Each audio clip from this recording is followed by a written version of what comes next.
Good morning students. मैं श्रवण Khichar, assistant professor history, राजकीय महाविद्यालय लक्ष्मणगढ़, आपका इस एजुकेशनल यूट्यूब चैनल पे हार्दिक स्वागत करता हूँ। प्यारे विद्यार्थियों, आज का हमारा टॉपिक है विविधता में एकता।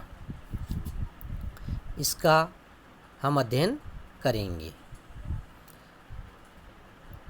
इस संबंध में जो अधिकांश विदेशी विद्वान और जो पाश्चात्य विचारक हैं, उनकी धारणा रही है कि भारतवर्ष एक भौगोलिक अभिव्यक्ति मात्र है। यहाँ सदैव राजनीतिक और सांस्कृतिक एकता का अभाव रहा है। यहाँ प्रत्येक प्रदेश में प्राकृतिक विशेषताओं और सामाजिक परिस्थितियों में अंतर स्पष्ट दिखाई देता है। इस आधार पर इनका मानना है कि भारत में राजनीतिक और सांस्कृतिक एकता का अभाव है, परंतु यह मत सही नहीं है। यानी भारत में राजनीतिक और सांस्कृतिक एकता प्राचीन काल से ही विद्यमान रही है। भारतवर्ष एक बड़ा देश है और यहाँ अनेक प्रकार की विभिन्नताएं पाई जाती हैं। जलवायु की विभिन्नता के कारण वनस्पति एवं पशु पक्षियों में भी विभिन्नता देखी जाती है। हमारे देश में विभिन्न जातियां निवास करती हैं, जैसे ब्राह्मण है, मुस्लिम है, राजपूत है, भील है, मीणा है, संथाल है इत्यादि। विभिन्न जातियों के साथ साथ यहाँ हिंदू, बौद्ध, जैन, सिख, इस्लाम, ईसाई आदि अनेक धर्मों के लोग रहते हैं। हमारे देश में विभिन्न भाषा और बोलियां बोलने वाले लोग हैं। यहाँ सामाजिक रीति रिवाजों में भी अंतर है तथा विभिन्न राज्यों में परस्पर सांस्कृतिक विभिन्नताएं हैं, परंतु इन विभिन्नताओं के होते हुए भी भारत में आधारभूत एकता है। इसका हम अध्ययन करेंगे। अब भारत में विविधता में एकता पाई जाती है, इसके पक्ष में जो बिंदु हैं वो इस प्रकार हैं। भौगोलिक एकता। भारत में अनेक प्रकार के भूखंड, जलवायु, जीव जंतु, पेड़ पौधे हैं, फिर भी प्रकृति ने इसे एक एकीकृत देश बनाया है। प्रकृति ने इसे एक भौगोलिक इकाई बनाया है जो देश के आंतरिक विभाजन को ढक देती है। अतः जो भौगोलिक अनेक रूपता हमें दिखाई देती है, उसमें एक मौलिक एकता है जिसने हिमालय से लेकर कन्याकुमारी तक भारतीय जीवन को एक सूत्र में बांध रखा है। विदेशी आलोचक जैसे वो स्मिथ नाम के इतिहासकार हैं, उनका भी मानना है कि भारत निसंदेह एक स्वतंत्र भौगोलिक इकाई है जिसका एक नाम होना सर्वथा उचित है। हमारे प्राचीन महाकाव्यों में भी संपूर्ण देश का नामकरण भारतवर्ष ही किया गया है। विष्णु पुराण में भी लिखा है कि समुद्र के उत्तर और हिमालय के दक्षिण का जो प्रदेश है वो भारत है और उसके निवासी भारत की संतान है। दूसरा बिंदु है भारत में राजनीतिक एकता। भारत में जो राजनीतिक एकता है वो प्राचीन काल से ही विद्यमान थी। कई विद्वानों का मानना है कि भारत में राजनीतिक एकता अंग्रेजी शासन के अंतर्गत ही हुई थी, परंतु ये कथन ऐतिहासिक दृष्टि से सही नहीं है। प्राचीन इतिहास में भी हम अध्ययन करते हैं कि महत्वाकांक्षी नरेश अपने साम्राज्य का विस्तार करके अपनी सार्वभौमिक प्रतिष्ठा के लिए अनेक प्रकार के यज्ञ करते थे, जैसे राजसूय है, अश्वमेध यज्ञ है। तो ये राजनीतिक एकता के ही परिचायक हैं। मगध के अजातशत्रु मौर्य सम्राट और गुप्त सम्राटों ने भारत में राजनीतिक एकता बनाए रखी।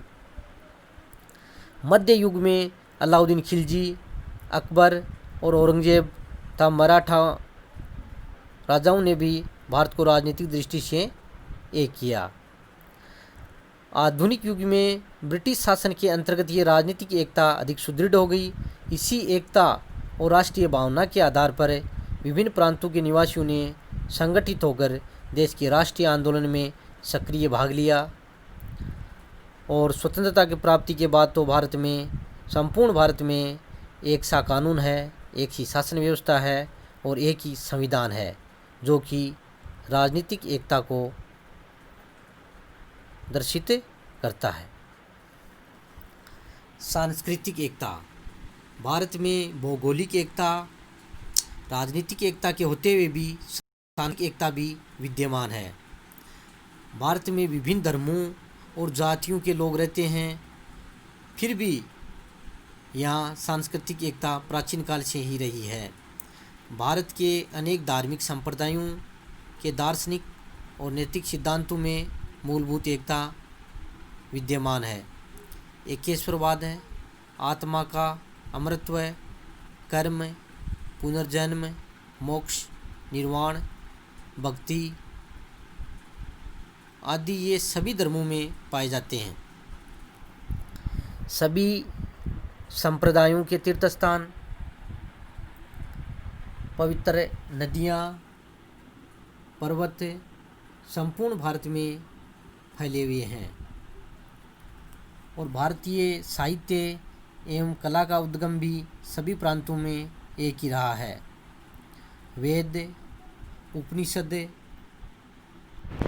गीता, रामायण, पुराण, बौद्ध और जैन साहित्य समस्त भारत में समान रूप से प्रेरणा के स्रोत रहे हैं।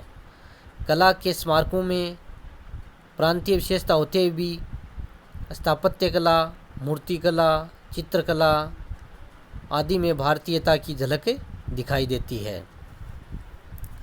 भारत के लगभग सभी संप्रदायों ने प्राचीन काल से संस्कृत भाषा को अपनाया था। भारत में सांस्कृतिक विचारों का जो आदान प्रदान हुआ है वो संस्कृत भाषा से ही हुआ है।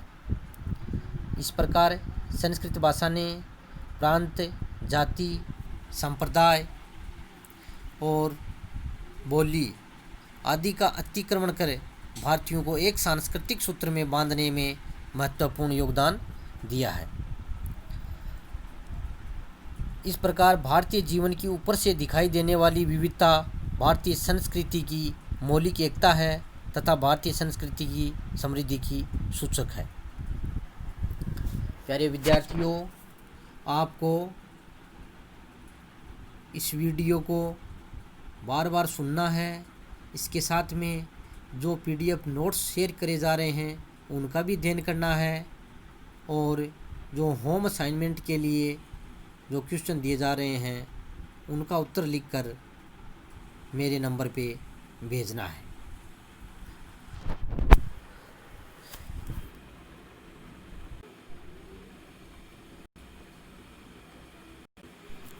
इस टॉपिक को आप साधारण शब्दों में याद रख सकते हैं कि भारत में निश्चित रूप से विविधता में एकता पाई जाती है। प्राचीन काल से ही भारत में राजनीतिक और सांस्कृतिक एकता विद्यमान रही है। कई बार एग्ज़ाम्स में क्वेश्चन पूछा जाता है कि क्या आप इस मत से सहमत हैं कि भारत में राजनीतिक एवं सांस्कृतिक एकता पाई जाती है? तो इसका आपको उत्तर लिखना है हाँ, मैं इस मत से सहमत हूँ कि भारत में राजनीतिक एवं सांस्कृतिक एकता पाई जाती है, जिसके संबंध में मेरे तर्क इस प्रकार हैं। तो इसके अंतर्गत आप राजनीतिक एकता, भौगोलिक एकता और सांस्कृतिक एकता आदि का वर्णन कर सकते हैं। वीडियो को सुनने के बाद में नोट्सों का अध्ययन करना है और वीडियो को लाइक और सब्सक्राइब ज़रूर करें। इसी के साथ साथ बहुत बहुत धन्यवाद।